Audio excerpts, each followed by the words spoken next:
자, 읽어볼게요. 시작. 싸움을 준비한 군대 지휘관들이 헤브론에 이르러 다윗에게서 나와서 여호와의 말씀대로 사울의 나라를 그에게 돌리고자 하였으니 그 수요가 이러하였더라. 유다 자손 중에서 방패와 창을 들고 싸움을 준비한 자가 6,800명이요 시므온 자손 중에서 싸움하는 큰 용사가 7,100명이요 레위 자손 중에서 4,600명이요 아론의 집 우두머리 여호야다와 그와 함께 있는 자가 3,700명이요 또 젊은 용사 사독과 그의 가문의 지휘관이 20명이요 베냐민 자손 곧 사울의 동족은 아직도 태반이나 사울의 집을 따르나 그 중에서 나온 자가 3,000명이요 에브라임 자손 중에서 가족으로서 유명한 큰 용사가 28,000명이요 므낫세 반 지파 중에 이름이 기록된 자로서 와서 다윗을 세워 왕으로 서명한 자가 18,000명이요 이사가 자손 중에서 시세를 알고 이스라엘이 마땅히 할 것을 아는 우두머리가 200명이니 그들은 그 모든 형제를 통솔하는 자이며 스불론 중에서 모든 무기를 가지고 전열을 갖추고 두 마음을 품지 하지 아니하고 늑이 진영에 나가서 싸움을 잘한 자가 50,000명이요 납달리 중에서 지휘관 1,000명과 방패와 창을 가지고 따르는 자가 37,000명이요 단 자손 중에서 싸움을 잘한 자가 28,600명이요 아셀 중에서 능히 진영에 나가서 싸움을 잘한 자가 40,000명이요 요단 저편 르우벤 자손과 갓 자손과 므낫세 반 지파 중에서 모든 미기를 가지고 능히 싸운 자가 120,000명이었더라. 이 모든 구사가 전조를 갖추고 다 성심으로 헤브론에 이르러 다윗을 온 이스라엘 왕으로 삼고자 하고 또 이스라엘 남은 자도 다 한마음으로 다윗을 왕으로 삼고자 하여 무리가 거기서 다윗과 함께 사흘을 지내며 먹고 마셨으니 이는 그들의 형제가 이미 식물을 준비하였으며 또 그들의 근처에 있는 자로부터 이사갈과 스불론과 납달리까지도 나귀와 낙타와 노새와 소에 대해 음식을 많이 실어왔으니 곧 밀가루 과자와 무화과 과자와 건포도와 포도주와 기름이요 소와 양도 많이 가져왔으니 이는 이스라엘 가운데 기쁨이 있음이었더라. 아멘. 자, 오늘 이 하나님의 말씀을 가지고요 우리가 같이 한번 은혜를 나눠보기자 원합니다. 여러분 제가 재밌게 본 만화책이 아니고요 소설 책이에요. 책. 네, 삼국지였습니다. 여러분 만화책으로 안 봤어요? 전 소설로 1권부터 10권 짱짱하게 다 읽었습니다. 네. 지금 양지석이 이제 예리하게 지금 쳐다보는데 자기도 읽었다고. 네. 자, 삼국지에 보면요 훌륭한 장수들이 많은데 그 중에서 장사 지방을 지켰던 유명한 장수 진서가 누구야? 군주가 한연. 자, 죄송해요. 자, 누구였냐면요 유비의 큰 힘이 되었던 백발의 노장 황충이었습니다. 황충. 이 황충이라는 노장, 황충이라는 장수가 있었어요. 그런데 알다시피 이 황충의 커다란 장점은 뭐였죠? 활이었습니다. 오, 세워줬다. 자, 활이었어요. 활을 얼마나 쏘는지 이 백전노장인데도 나이가 많은데도 정말 능히 그 일을 감당한 거죠. 근데 훌륭한 자신의 기계도 있었고요 활솜씨도 있고 전투 능력도 있었습니다. 근데 그가 모신 사람이 너무나 형편이 없는 인격의 소유자였던 거예요. 그래서 이 삼국지 연애 얘기에서 보면요 그 성질이 급해서 곧바로 마음에 안 들면 그냥 그 자리에서 사람을 죽였던 그런 군주였다는 것을 알고 있겠죠. 자, 그러는 그가 유비의 오른팔 관우와의 전투 때요 황충의 말이 부상을 입어서 이 황충이 낙마하게 됐어요. 근데 관우가요 정말 멋진 장군이에요. 이런 약한 상태에서 죽이지 않습니다. 이거 그릇이 다른 사람 뭔가 달라요. 황충을 다시 말에 올려타려는 것을 돕습니다. 이 적장인데, 그렇죠? 적장인데 낙마되는 모습 속에서 죽일 수 있는 것에도 불구하고 다시 말을 타도록 돕게 되는 거죠. 자, 그것에 황충이 감복하게 된 거예요. 감복해가지고 나중에는요 황충이 활로 관우를 죽일 기회가 있었습니다. 근데 일부러 관우의 투구만 소와 빗을 갚아버리죠. 자, 이 사실을 아는 한연이요 황충이 반역죄를 벌였다. 그러면서 황충을 죽이려고 하는데 오히려 한연이 살해를 당합니다. 그래서 백의 종군을 하게 되는 그런 역사가 있었던 거죠. 그때 이 황충에게, 이 오갈 데 없는 이 황충에게 유비가 직접 찾아가서 백발의 장수에게 도움을 청합니다. 저의 이 일을 한 나라를 일으키고 백성들을 삼으려는 데는 당신 같은 장수가 필요합니다. 그래서 이 유비의 진심 어린 이 마음속에 황충이 강명을 입어요. 그래서 그 인덕에 간도받고 충성을 맹세해요. 나이가 비록 많았지만 정말 중요한 전투에서 혁혁한 공을 세운 것을 우리가 이 삼국지에서 볼 수가 있는 거죠. 자, 황충이요 그 나이가 되도록 정말 자신의 능력을 일게 한 한연이라는 장수를 위에 사용했지만 그 능력을 다 펼치지 못했던 거죠. 근데 그가 아름답게 귀하게 쓰였을 때는 누굴 만난 거죠? 그렇죠. 유비를 만났을 때 더 큰 일들을 감당하고 인정받는 장수가 된다는 것을 알게 됩니다. 자, 그러고 보면요, 내가 어떤 능력을 가지고 있고 어떤 스펙을 가지고 있는 것도 매우 중요하지만요, 정말 중요한 것은 그 능력, 그 실력을 누구를 위해서 쓰느냐가 중요하다는 겁니다. 누구를 위해서 쓰고 있느냐. 자, 많은 젊은이들이 생각해요. 좋은 스펙을 가지고자 얼마나 노력할지 모릅니다. 그러나 가만히 생각해 보세요. 좋은 능력을 소유하고요, 좋은 경험을 한다 해도 젊은이들에게 가장 중요한 것을 간과해서는 안 됩니다. 자신의 능력을 사용하는 데 있어 하나님이 나에게 주신 이 달란트를 통해서 중요한 것은 결국 내가 지금 하는 것이, 이 노력이 누구를 위해서 하는 거고 무엇을 위해 사용되게 하는지를 점검해 와야 된다는 거예요. 점검해야 된다는 거. 자, 오늘 이 12장의 이 내용을 보면요, 다윗의 줄기와 왕정 수립의 과정한 그 공헌자들이 나옵니다. 그래서 지금 23절부터 쭉 하면서 각 지파에 몇 명이 오고 몇 명이 오고 막 이런 걸 보게 되잖아요. 자, 우리가 읽은 이 단락에서 이 저자의 의도를 보게 돼요. 다윗의 군사들이 이 정통적으로 12지파로 분류해서 이스라엘에 속한 모든 자들이 지금 다윗에게 나오는 것을 포함되어 있다는 것을 지금 알려준 거죠. 자, 이는 온 이스라엘이 다윗의 통치 영역으로 회복된 것을 말하고 있는 겁니다. 자, 다윗 이전의 왕이 누구였죠?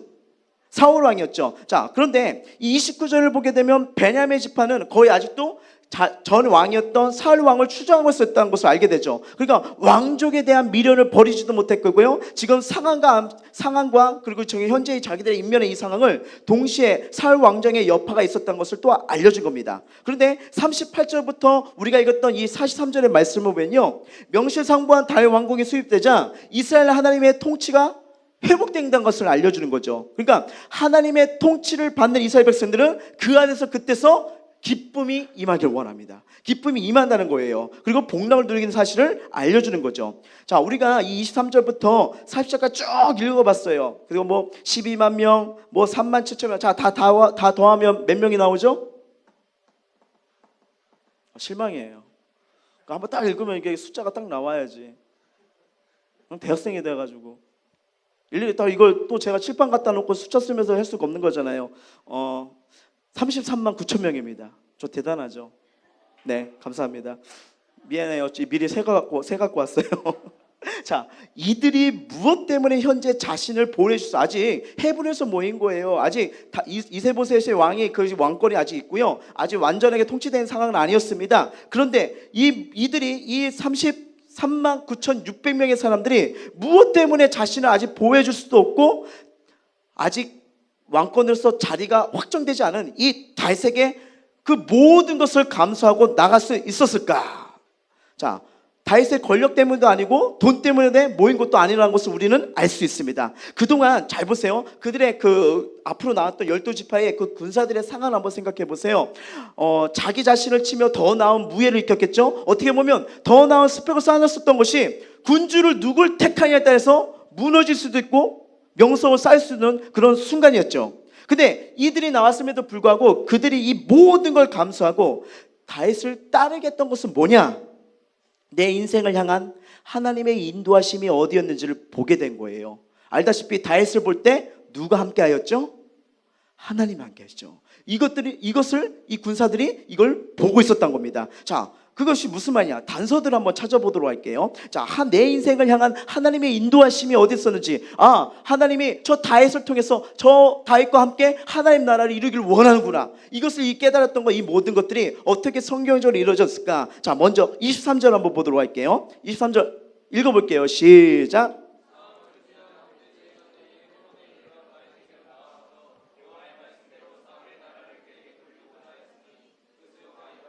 이러면서 이제 군사들이 누가 나오는지 살펴 주잖아요. 여기 첫 번째 특징이 있습니다. 자, 말씀 계속 보여주세요. 제가 다음 말씀하기 전까지는. 자, 사울이 죽었어요. 사울이 죽었지만 여전히 사울의 나라가 있을 때라는 거예요. 무슨 말인지 알죠? 사울의 나라가 있을 때입니다. 그런데 여기 뭐가 중요하냐면, 자, 어떤 게 중요한 포인트일까요? 그렇죠. 여호와의 말씀대로 됐다는 거예요. 여호와의 말씀대로 되었다는 것이, 하나님 말씀대로 됐다는 것이 중요합니다. 하나님께서 이 사무엘에게 기름을 부으셨잖아요. 그리고 다윗을 왕으로 삼으셨습니다. 말씀대로 됐다는 거죠. 자, 손이 계산서를 가지고 온 것이 아니에요. 이 군사들이 다윗에게 갔다는 것이 하나님 앞에서 옳다는 것을 알고 있었습니다. 하나님 편에서 옳다는 것을 알고서 하나님의 편에 섰다는 거죠. 그래서 말씀 편에서 분별을 해야 된다는 거. 내 상황, 내 감정을 따라가지 않고 말씀 편에서 나온 사람이 있었다는 것을 지금 알려주는 거예요. 하나님 말씀을 붙들고 말씀이 있는 곳으로 하나님 말씀이 말씀대로 움직였다는 것을 알려주는 거죠. 이게 첫 번째입니다. 자, 두 번째 단서가 있습니다. 32절에 말에 나와 있어요. 자, 읽어볼게요. 32절 시작. 시세를 알고 이스라엘 통솔하는 자이며. 자, 말씀은 있는데 때가 안 될 때가 있습니다. 자, 다윗에게 이 기름을 부으셨을 때가 당시 다윗 나이가 17에서 18세로 보는 학자들이 있어요. 그러니까 아직은 미성숙한 훈련이 더 필요한 그런 상황이었겠죠. 또한 하나님 편에서 왕이 될 때가 아니라는 것을 우리가 또 알고 있습니다. 그런데 살펴보니까 사울이 죽었어요. 그리고 누가 왕이 됐죠? 이스보셋이 왕이 되었죠. 근데 사울이 죽고 때가 다윗에게로 넘어갈 이 타이밍을 알고 있었다는 거예요. 이제는 하나님이 다윗을 통해서 일을 벌이시겠구나. 이것을 알고 있었다는 것입니다. 자, 여기 보면요. 시세를 안다고 했어요. 시세. 무슨 말일까요? 시세. 축구선수 아니에요. 시세. 이사야 자손에서 시세를 알고, 이 성경에서 이런 것들이 기록됐다는 것은 분명히 중요한 의미가 있는 것입니다. 자, 정치적인 기회를 안다는 것이 아니라 하나님의 때를 잘 분간하는 영적 분별함이 있었다 없었다, 있었다는 것을 강조하는 거예요. 자, 그리고 또한 여기 뭐냐면요, 마땅히 행할 것을, 중요한 게 여기 두 가지입니다. 시세를 알고 이스라엘이 마땅히 행할 것을 알고 있었다는 거죠. 그러니까 뭐예요? 마땅히 행할 것 안다는 것은 하나님이 원하는 것이 무엇인지 성령의 인도하심을 감지하는 분별력이 있었을 뿐 아니라 실천한 용기도 있었다는 거. 그래서 뭐예요? 마땅히 행할 것을 알기 때문에 형제들과 같이 통솔하며 나온 거죠.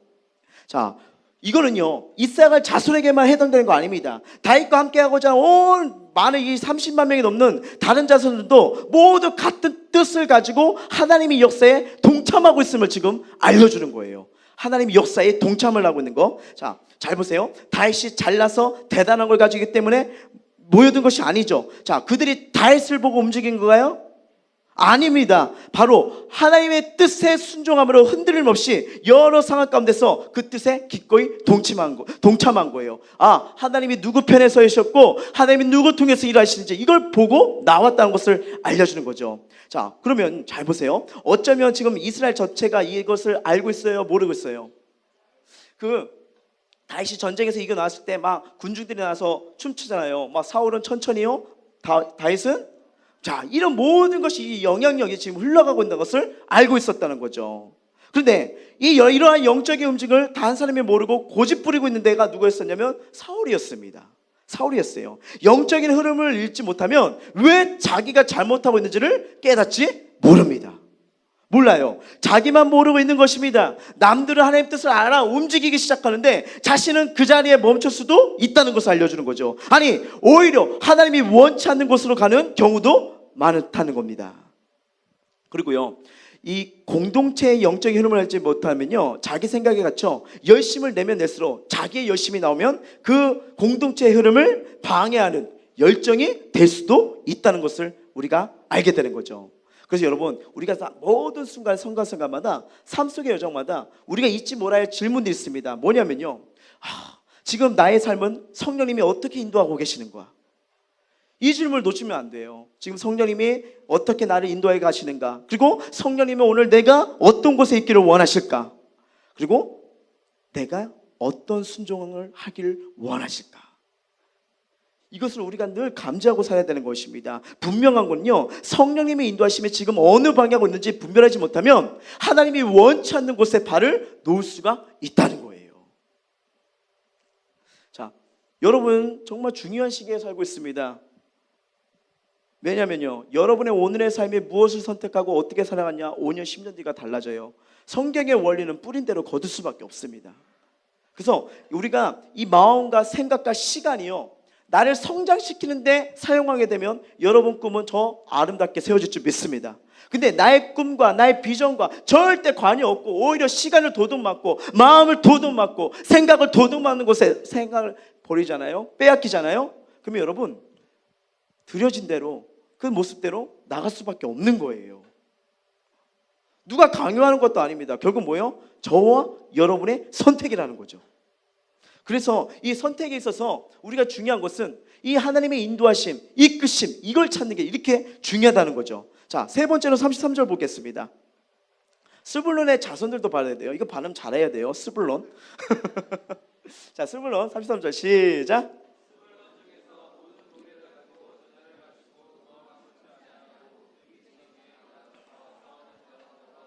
자, 5만 명이에요. 5만 명. 와, 정말 많이 이게 동참하게 되잖아요. 근데 얼마나 강력한 군대입니까? 그것도 5만 명이 실력뿐 아니라 두 마음을 가지고 있습니까? 안 가지고 있습니까? 안 가지고 있죠. 한 마음이 되어서 지금 다윗을 돕는 자까지, 이 자세까지 겸비하고 있었음을 보여주는 거예요. 야, 엄청난 공동체입니다. 이 10명 모여도 한 마음으로 하는 게, 한 꿈으로 가는 게 쉬운 게 아닌데 5만 명이 나와가지고 한 마음으로 다윗을 도우고 그와 하나님 나라를 꿈꾸겠다. 지금 나와버린 거예요. 잘 보세요. 지금 역사적 전환기 막 시대가 흐름이 분위기가 계속 빠르잖아요. 지금 여러분이 아직 유행하는 이 옷 10년 뒤 이 옷 입을 수 있어요? 그러면 예를 100년 전으로 돌아가요. 조선시대 옷 입고 나올 수 있어요? 갓쓰고 이상하죠? 우리 대훈이가 그 옷 입고 왔다고 해봐요. 저도 얘랑 대화하기 힘들어요. 그렇죠? 이 시대와 문화 흐름이 다르다는 거예요. 그러다 보니까 두 마음을 품기가 쉬울까요? 어려울까요? 쉽습니다. 두 마음을 품기가 쉽습니다. 우리 진석이한테 문자가 옵니다. A라는 그녀. 진석아 안녕. 늘 널 지켜봤어. 잠 잘까요? 못 잘까요? 못 자요. 그 다음에 B라는 여자가 왔어요. 나도 널 지켜봤어. 잠 잘까요? 못 잘까요? 그럼 이제 고민을 합니다. A한테 그래 네 마음을 받아줄게. 너밖에 없어. 근데 시간이 지나니까 B가 너무 마음에 들어요. B한테도 던집니다. 나도 널 언제나 생각하고 그리워했어. 뭐예요? 양팅이 시작되는 거죠. 괜히 양씨가 아닙니다. 자, 뭐예요? 내가 흡족하고 내가 좋으니까 어디선가 뭔가를 하니까 일단은 내가 다 취해보자. 안정을 취하더라. 왜? A가 언젠가 떠날 수도 있고 또 B가 떠날 수도 모르니까 이런 마음. 좋아요? 나빠요? 나쁘죠. 만약에 반대예요. 너무 마음이 착해요. 다 받아줘요. 그러니까 A라는 여자가 마음 받아도 받아줘요. B가 말해도 받아줘요. C가 해도 다 받아줘요. 근데 그것이 한 마음을 품었다고 얘기할 수 있는 걸까요? 아니죠. 아니죠. 자, 인간관계도 이런 거 마찬가지인데 지금 우리가 이 시대나 문화나 상황, 자, 뭐 5년 뒤에는 어떤 부분이 성공하고 이런 것이 사업 가치가 올라갈 것 같습니다. 앞으로 뭐 시대는 뭐랄까 이제 베이비붐 시대가 많이 이렇게 이제 노인 시대로 갔기 때문에 요양원, 사회복지가 많이 이루어질 것 같습니다. 그러면 그 시대가 끝나면요. 이제 또 오히려 뭐예요? 역효과가 나서 사람 인구가 점점 줄어들고 있잖아요. 또 어떤 일이 벌지 계속 시대가 바뀌니까 이 한마음 한가스로 중심을 잡기가 쉽지 않은 시대가 바로 이 시대라는 거. 요새 이제 졸업생애들이랑 이런저런 얘기를 하면서 또 이제 취업을 고민하고 이런 걸 보면서 와 쉽지 않고 얘네가 정말 이 긴장 속에 살고 있구나라는 걸 많이 느끼게 되는데 그러다 보니까 달라지는 거예요. 여기 교수님 얘기 들어보면 여기가 맞는 것 같고 또 이제 현장에 있는 어떤 사람 얘기를 들어보면 또 여기가 달라지는 것 같고 이 두 마음 속에 이게 여기를 달릴지 갈팡질팡할지 지금 이런 시대 이런 모습. 그러니까 어떻게 돼요? 눈치를 보여야 되죠. 어쨌든 어디든 살아가려면 기회를 봐야 되는 거잖아요. 근데 본절을 보면요 한 마음을 품고 나왔다는 것을 기억할 수가 있습니다. 여러분 근데 이 한 마음을 품는 이 시작은 이 담대함과 용기는 바로 내가 하나님 앞에 붙들려 있느냐 그분 앞에 있을 때 이 담대함이 생기기 시작해요. 네, 담대함이 생기면서 하나님 섬길 때도 마찬가지입니다. 이런 복잡한 시대에 이런 상황 우리가 이 교회에서도 세상을 섬기고 하나님을 같이 섬긴다 두 마음이 공존할 수 있을까요? 없을까요? 쉽지 않겠죠. 그러면 전심으로 하나님 앞에 예배드리고 전심으로 하나님을 찾고 전심으로 하나님과 교제하는 것이 쉽지 않을 수밖에 없는 것입니다. 그래서 우리가 이 교회를 나오고 또 믿음의 공동체에서 신앙생활 때도 한 마음을 품고 나아야 되는 거, 두 마음을 품지 말아야 되는 거, 양다리를 걷지 말아야 된다는 거. 자, 왜 이걸 강조하냐면 이유가 연약하기 때문에 나약하기 때문에 두 마음을 가질 수는 있겠지만 중요한 건 아까부터 계속 누구의 인도하심을 받으라고 얘기하고 있죠. 성령님의 인도하심을 알 때는요 두 마음을 품을 수가 없어요. 가지치기가 시작되기 시작합니다. 가지치기가요. 영적인 가지치기가요. 하나님이 무엇을 원하실까? 막 내가 생각했던 거, 하나님이 원하신 거 우선순위가 막 뒤죽박죽 쪽에 있을 수 있어요. 근데 기도하면서 하나님 앞에 나아갈 때마다 성령이 이끄시면 이것이 하나하나 가지되면서 가장 우선순위 굵은 가지가 보이기 시작합니다. 이걸 찾아야 된다는 거겠죠. 그래서 하나님이 함께 하심이 믿어지기 때문에 그렇게 될 수 있기 때문에 용기와 담대함이 생겨서 나중에는 하나님 여기 보세요. 아마 이 스불론 지파도 고민했을 거예요. 다시 사울 쪽으로 돌아갈까? 아니면 다윗 쪽으로 돌아갈까? 아마 고민했을 겁니다. 그때 결국 선택한 건 뭐예요? 한 마음으로 다윗을 선택한 거죠. 다윗에게 나온 거죠. 이걸 볼 수가 있는 거예요. 자, 네 번째는 38절입니다. 38절 읽어볼게요. 시작. 이 모든 군사가 전열을 갖추어 다 성심으로 헤브론에 이르러 다윗을 온 이스라엘 왕으로 삼고자 하고 또 이스라엘 남은 자도 다 한 마음으로 다윗을 왕으로 삼고자 하여. 자, 이렇게 표현을 하고 있습니다. 여기서 어떻게 나왔다고 하죠? 어떻게? 성심으로 나왔다는 겁니다. 그러니까 굳은 각오를 하고 충성된 마음으로 나왔다는 거예요. 여러분, 하나님의 역사는 이런 충성된 자들이 중요합니다.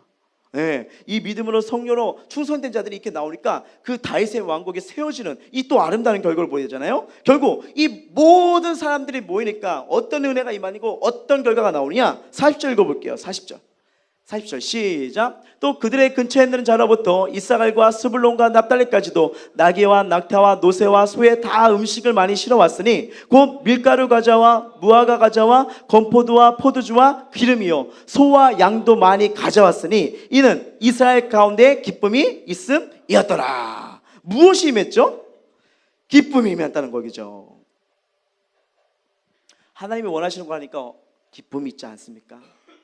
그리고 보여요? 다윗이 아직도 세력이 없고 약해졌지만 어떻게 해요? 나귀와 낙타, 노새 다 음식을 가서 부족한 걸 채워주는 역사가 일어나지 않습니까? 참 이걸 보면서 야, 이 성령님의 이끄심에 하나님이 원하시는 걸 찾는 게 이렇게 중요하구나. 이것을 다 보게 되는 거예요. 자, 오늘 이 시간 저와 여러분이 여러분을 향한 하나님의 마음을 보시길 바랍니다. 여러분의 실력 가지고 여러분의 능력 가지고 과연 내 능력이 어느 곳에 있어야 하나님께 더 기쁘게 쓰임받으시는지를 찾아야 된다는 거예요. 지금은 당장은 화려해 보이지 않을 수 있습니다. 그것을 선택한다고 해서 나에게 아무런 유익이 없고 오히려 손해가 될 수 있는 현장일지도 몰라요. 그런데 그곳에 내가 있을 때 나의 능력이 비로소 가장 귀하게 쓰임받고 나의 실력이 비로소 뜻있게 가볍게 쓰이는 것, 이것을 여러분 이제 성령의 인도하심 속에 찾아야 된다는 거예요. 자, 열심히 연습하고 익히고 노력해서 돈에게 어떤 직함에게 내 땀과 수고 내 인생을 바치지 말고 내 인생을 걸어도 좋을 것, 가장 값진 일, 가장 나를 가치있게 하시는 주님께 여러분의 열정과 한번 여러분의 인생의 시간이 바쳐지기 바랍니다. 그것이 기쁨이 있지 않을까요? 여러분 여기 한 분 한 분이 소중합니다. 하나님이 여러분이 이 땅에 태어나게 하시고 이 상황 속에서 여러분이 이것을 배우고 그리고 이 과정을 통해서 여러분을 향한 하나님의 꿈이 있을까요? 없을까요? 주님을 만나게 되고 주님을 섬기게 되면요, 나를 향한 하나님의 마음과 꿈을 발견해야 됩니다. 이것이 없으면요 완벽하게 살 수는 없지만 목적이 있고 살아가냐, 목적이 함께하고 있냐, 시간 하루가 달라집니다. 여러 고민 속에 갈등 속에 있겠죠. 그런데 나와 함께 하시고 나를 부르셨던 하나님이 내 삶을 인도하시는 그 하나님을 믿으십니까? 그러면요 그분의 인도하심을 찾아야 돼요. 이게 정말 중요하다는 겁니다. 여러분의 시간, 아까도 말씀드린 것처럼 오늘 내일 어떻게 들여지느냐 달라져요. 어떻게 투자하고 뭘 하느냐, 성경의 원리는 분명히 말합니다. 뿌린 대로 거둘 수밖에 없어요. 여러분의 그 중요한 시간을 게임에 처박아두고 의미 없는 데 처박아두고 거기서 뭐가 나올까요? 꿈이 나올 수 있을까요?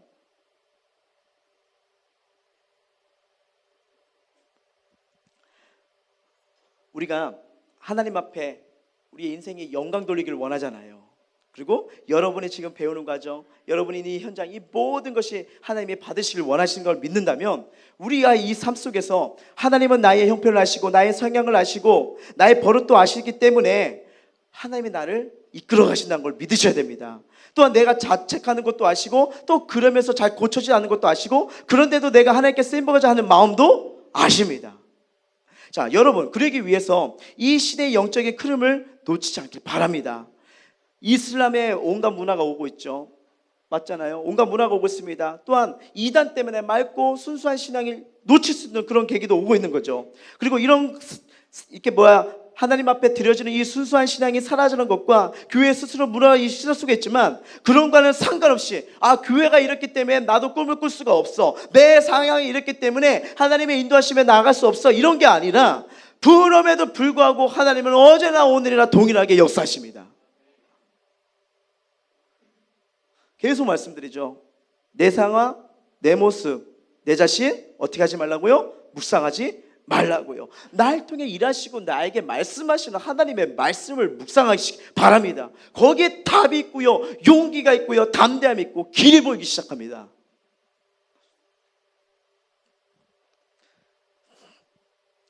주님은요, 지금도 일하고 계십니다. 이걸 우리가 놓치지 말아야 돼요. 우리 안에 영적인 흐름을 놓치지 말라는 거. 자, 교회는요, 하나님의 공동체입니다. 참 제가 여기 와서 많이 배운 게 뭐냐면 여러 가지가 있지만 이 주일학교에 대한 비전이 뚜렷한 거예요. 자, 어떤 기도를 하죠? 지역과 민족과 열방을 살리는 거목들이 나오라고 이렇게 기도를 하잖아요. 오늘도 그 토성 때 담임 목사님 말씀하셨잖아요. 이 교회 출신들이 다른 곳에서 또 영향력을 발휘하고 또 광주에서 또 이쪽에서 막 곳곳에 퍼져가지고 영향을 미치면서 담임 목사님이 되게 흐뭇해 하시잖아요. 왜요? 그 교회들의 기도가 이루어지고 열매가 나타나기 시작하잖아요. 자, 저는요, 분명히 고백합니다. 기도대로 되는 줄 믿습니다. 아멘. 성령이 더욱 이게 민감해야 되는 거 계속 강조하지만, 이 성령님의 인도하심에 민감해서 다운 거 없어요. 말씀과 함께 기도의 시간을 꼭 확보하고 기도의 줄기를 놓치지 말아야 됩니다. 그 가운데 날 향한 하나님의 마음이 부어지거든요. 계속 기도를 시키는 제목들이 있을 것입니다. 그건 뭐예요? 하나님의 마음인 거죠. 날 향한 하나님의 마음이 담겨져 있는 거죠. 그렇다면 하나님 주시는 마음에 우리가 할 것은 없습니다. 뭐밖에? 순종밖에요. 지금 나를 통해서 하나님의 꿈이 그려지기 시작하는 거예요. 하나님은요, 우리의 새로운 의견이 필요하지 않습니다. 하나님은 나의 순종을 원하시죠. 순전하게 자신의 능력을 주님을 위해 쓰임받을 때 진정한 삶의 가치가 있게 되고 아름다운 열정으로 하나님 나라를 세우게 될 줄 믿습니다. 그렇게 순종하면 우리는 이렇게 고백할 것밖에 없는 거죠. 저 같은 자를 불러주시고 써주셔서 감사합니다. 저를 써주셔서 감사합니다. 여러분, 구원의 강물은 바로 나를 향하여 지금도 흘러나오고 있습니다. 내 모습이 이런데요, 내 실력이 이런 건데요, 내 환경이 이런 건데요. 아니요. 하나님은요, 능력에 있어서 부른 게 아니고 강해서 부른 게 아니에요. 약한 자를 통해서 더 그분의 영광이 드러나십니다. 드러난다는 거예요. 하나님의 인도하심의 배는요, 오늘 우리 삶 속에서도 계속 은혜의 바들 이끌어 가신다는 거, 저와 여러분을 향한 그분의 이끄심은 계속 이어질 것입니다. 그래서 여러분, 이 하나님의 인도하심에 민감해지면, 이 성령님과 함께 하시려면요, 기도 시간 놓치지 마십시오. 계속 말씀드립니다. 하루에 1시간 기도하는 사람 시험을 이길 수 있는 힘이 생겨요. 2시간 이상 기도하는 자 날 향한 하나님의 계획이 보입니다. 3시간 이상 기도하는 자 영향력입니다.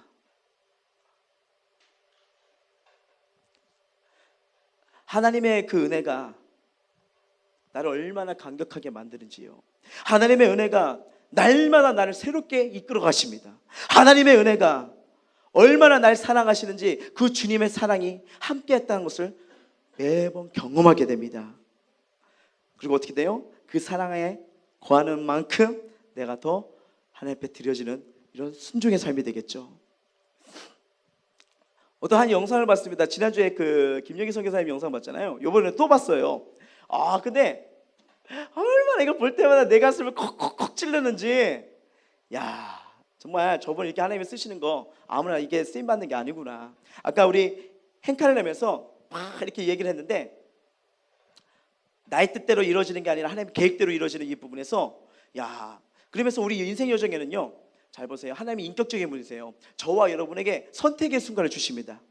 그렇죠? 어느 정도 알아요. 이게 하나님이 이끄시는구나, 만족하는구나, 원하는구나. 근데 주춤할 때도 많고, 뒤로 물렀을 때도 있고, 가까이 여기실 때도 안 때도 많은 걸 보겠죠. 근데 그 순간, 그 기회를 놓치면 또 그 시간이 언제 들어올지도 모른다는 거예요. 참 그걸 보면서 우리 이 순간이 하나님 앞에 아름다운 줄대로 꿈을 꾸고 기도하며 준비해야 되는 삶이 얼마나 귀하고 복된지. 우리 아마 이럴 거예요. 나는 한 90세? 자, 나는 한 70세까지 살 것 같다. 손 들어보세요. 안 때려요. 80세. 니네 다 죽을 거야? 그냥 일찍? 50세. 이거 너무 좁잖아요. 모르겠다. 자, 제가 왜 이 말을 하냐면요. 이게 제가 허무함이라는 것을 정말 깨닫게 되는 사건이 한 번 있었습니다. 뭐냐면요.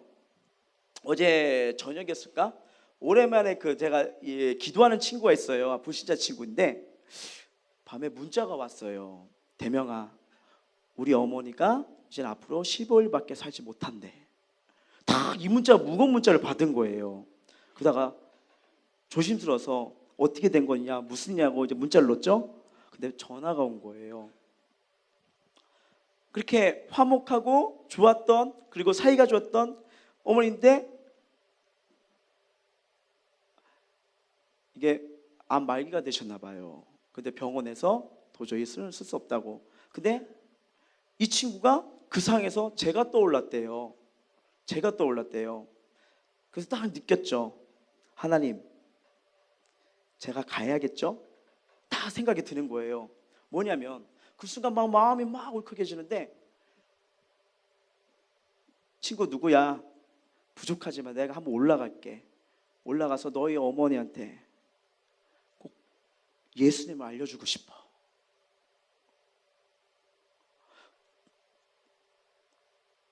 아무도 몰랐던 거예요. 한 60, 70, 80까지 다 산다고 생각했어요. 근데 사람 일은 모르잖아요. 근데 더 안타까운 것은 이분들 안에 예수님이 없으니까 이 친구도 두려워하고 어머니도 너무 두려워하는 거예요. 자, 이 친구도 계획했던 게 있었습니다. 어머니도 계획하고 꿈꾸면서 그렸던 게 있었어요. 근데 참 인생은 내 생각 내 마음대로 되지 않는다는 걸 보게 되죠.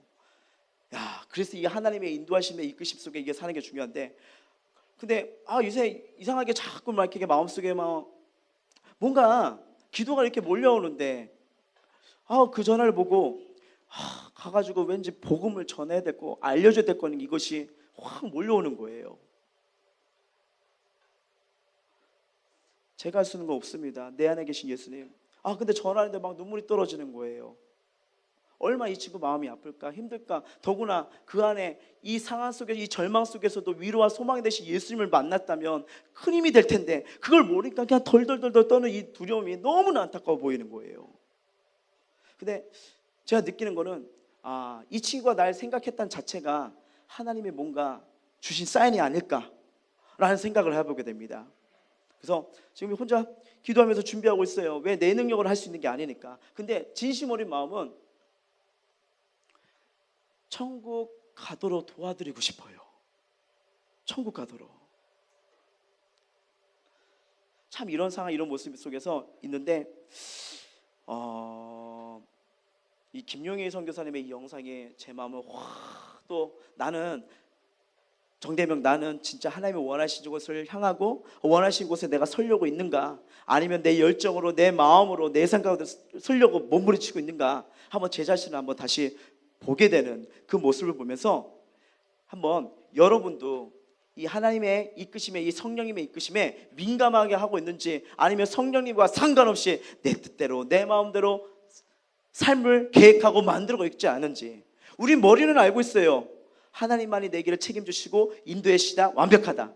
근데 참 그게 분별하는 게 쉽지가 않아요. 또 그것을 안다고 해도 발을 내딛는 게 쉽지가 않아요. 그럼에도 불구하고 생명의 길과 날 향한 하나님의 꿈은 분명하게 하나님이 원하신 곳에 그게 답입니다. 우리 한번 잠깐 영상을 보면서 우리 시간 갖도록 할게요.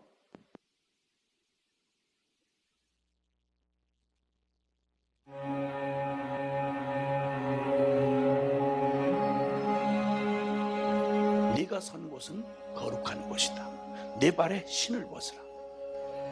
아무리 절망적인 상황에서라도 돌아갈 곳, 우리가 얼만큼 멀리 떨어졌든, 얼마나 깊이 빠졌든, 얼마나 절망 가운데 있든 야곱에게 돌아갈 베델이 있듯이 탕자에게 돌아갈 아비집이 있듯이 주님이 십자가의 복음 앞으로 이끌어 주셨고 당신의 그 부르심의 자리에서 다시 견고하게 세우시는 은혜를 또 누리게 되었습니다.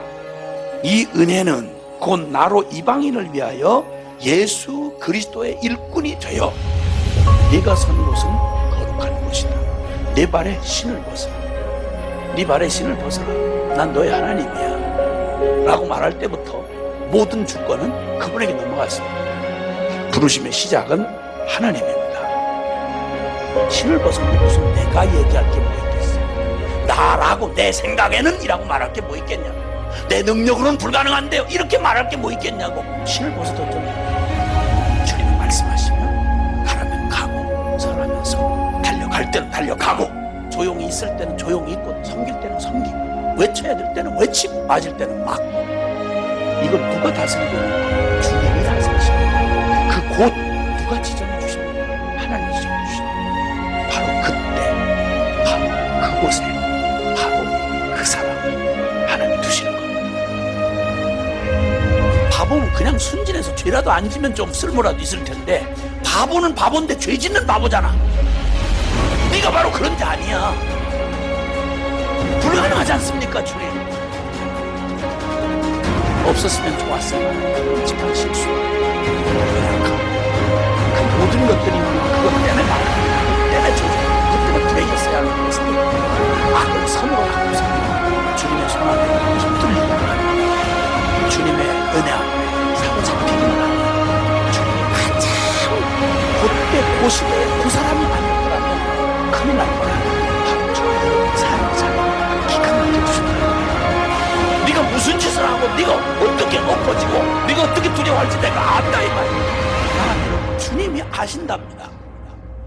왜냐하면 난 너를 지었고 너를 지금까지 이끌어왔으며 그래 너의 삶의 진정한 주인이기 때문에 대답은 딱 하나였어. 내가 너와 함께 하리라. 반드시 너와 함께 하리라. 모든 질문과 두려움과 갈등과 그리고 모든 연약함과 모든 절망 앞에서 이 한마디가 결론이 될 사람, 그 사람이 바로 하나님 앞에 선 사람이에요. 오늘 우리에게 주어진 길을 우리의 마지막 날처럼 하나님이 나를 세우신 그 자리인 줄 알고 여러분 이거 꼭 잊지 마셔야 됩니다. 너 하나님 앞에 서 있어. 내 발에 신을 벗어.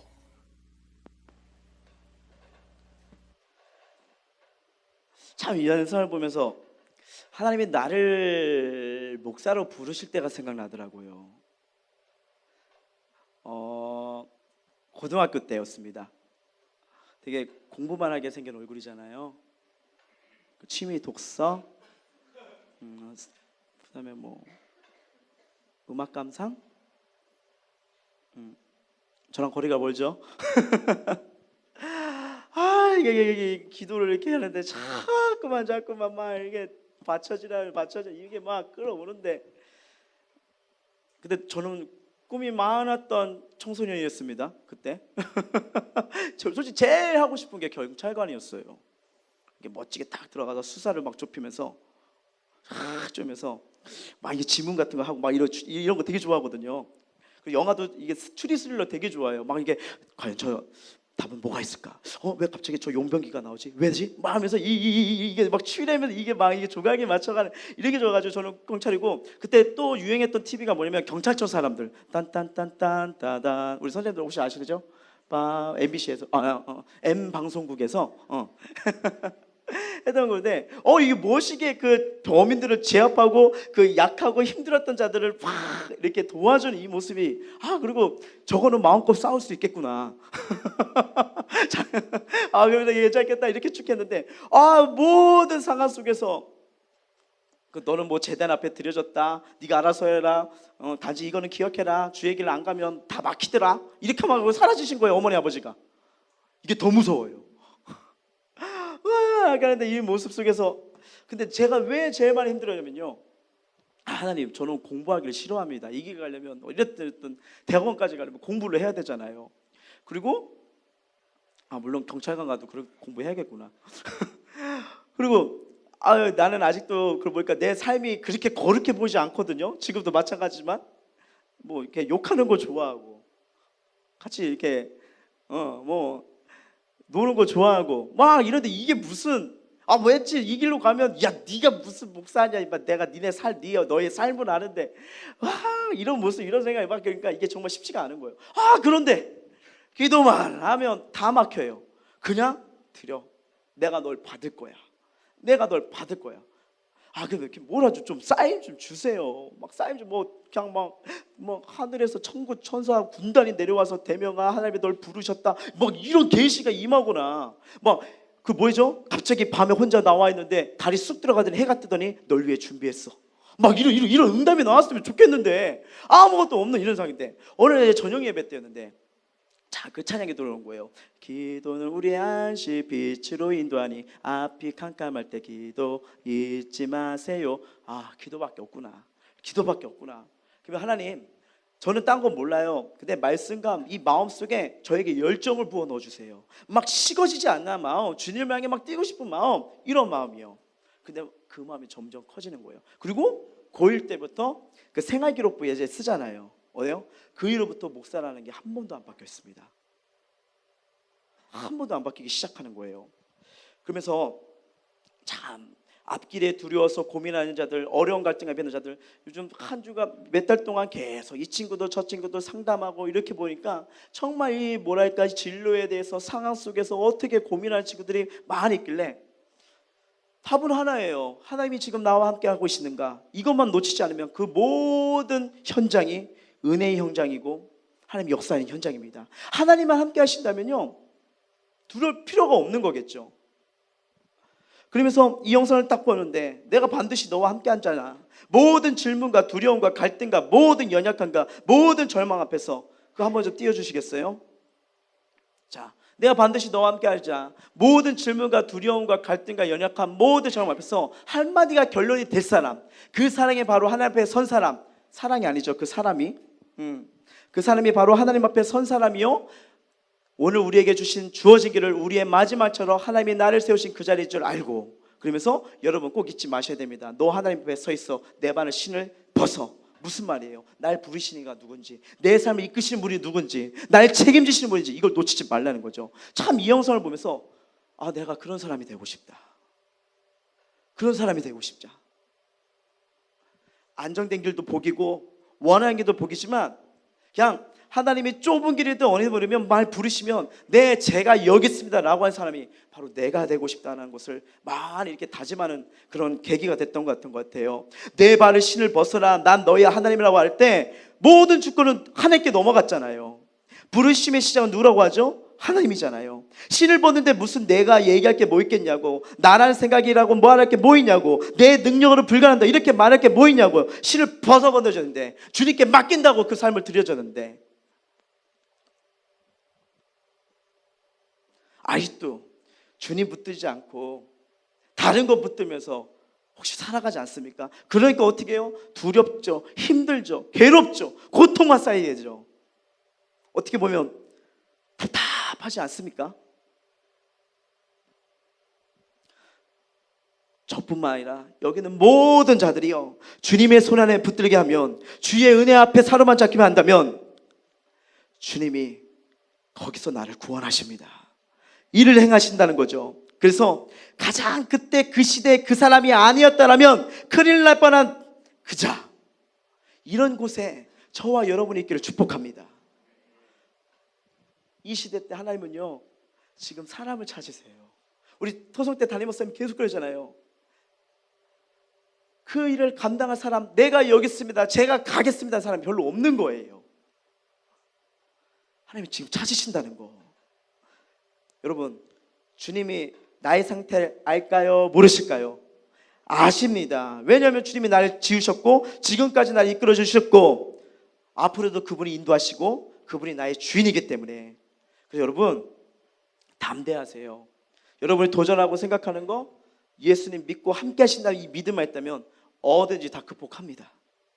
이 믿음 속에 저와 여러분이 그곳으로 온전히 성령의 인도하심을 받기를 원하고 인도하실 때 깨끗한 순종으로 주의를 감당할 수 있는 아름다운 하나님 나라를 세울 수 있는 그런 하나님 나라의 모던 하우스가 되기를 주님의 이름으로 축복합니다.